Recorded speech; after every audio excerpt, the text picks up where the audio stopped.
400 years ago, modern-day Tokyo was known as Edo, and it was already one of the biggest cities in the world, with a population approaching 1 million. However, it was on the verge of ecological collapse. Years of intense logging had led to massive deforestation. The city now faced timber shortages and the impacts of severe erosion and frequent flooding that threatened food supplies. But over just a few decades, Edo will transform and become one of the most sustainable and efficient cities in history. So, how did this city that wasted nothing come about? In 1467, Japan entered a series of continuous bloody civil wars that would last over a century. But in 1600, Tokugawa Ieyasu defeated his warlord rivals and unified Japan under his rule. This marked the beginning of the Tokugawa shogunate's reign, which lasted from 1603 through 1867. During this time, Ieyasu and the shoguns who succeeded him enacted a series of sweeping reforms that reshaped the country's economy, landscape, and culture. Concerned over the growing influence of outside powers, the shoguns imposed severe limitations on foreign relations. They banned foreign traders from entering the country and heavily restricted citizens from leaving. To make up for the sudden decrease in imported goods, the Tokugawa shoguns invested heavily in increasing internal production while decreasing consumption and waste. These practices were not entirely new. They drew upon the Buddhist concept of mottainai, which emphasized not wasting resources and being satisfied with just enough. Realizing the extent of ecological destruction impacting the capital city, Edo, the Tokugawa shoguns introduced limitations on logging and launched sprawling reforestation programs. Local villagers were required and later paid to plant millions of trees.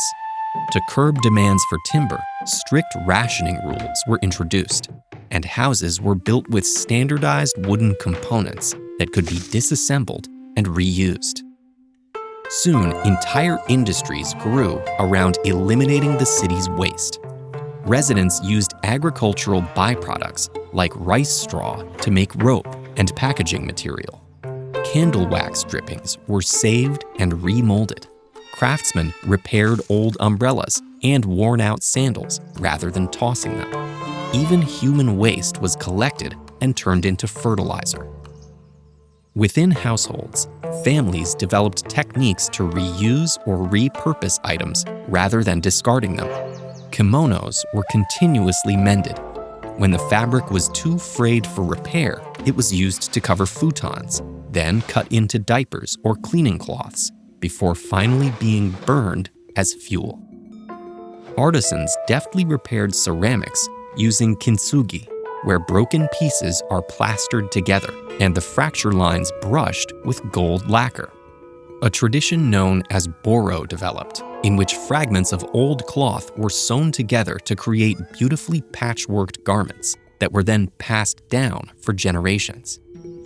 Meanwhile, poetry, theater, and literature flourished, as did the study of Chinese Confucianism and European scientific texts, which were welcomed in the country, even as their authors were not. Yet, while the Tokugawa period was marked by achievements in sustainability and art, it wasn't without its flaws. Strict laws and regulations were enforced by harsh authoritarian rule. It was a feudal society, rife with social and economic inequality. The majority peasant population, for example, was forced to pay an often crippling rice tax called nengu to regional lords known as daimyo. And by the second half of the 19th century, the country faced rising inflation, destabilizing its economy, and increasing external pressure, including the United States' use of military power. All of this forced Japan to reopen its doors to foreign trade and influence, and ultimately led to the end of the Tokugawa shogunate's reign. Despite these challenges, this period can serve as a powerful lesson.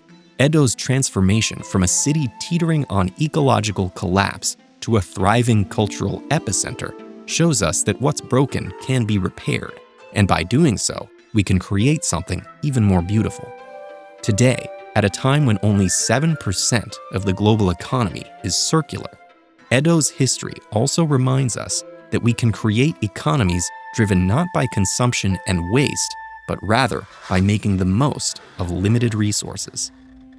So, what could the future look like if we harness our technology to create a more sustainable world? Take a look at the possibilities with this video, or learn about how consumers are pushing for the right to repair products they buy on their own with this video.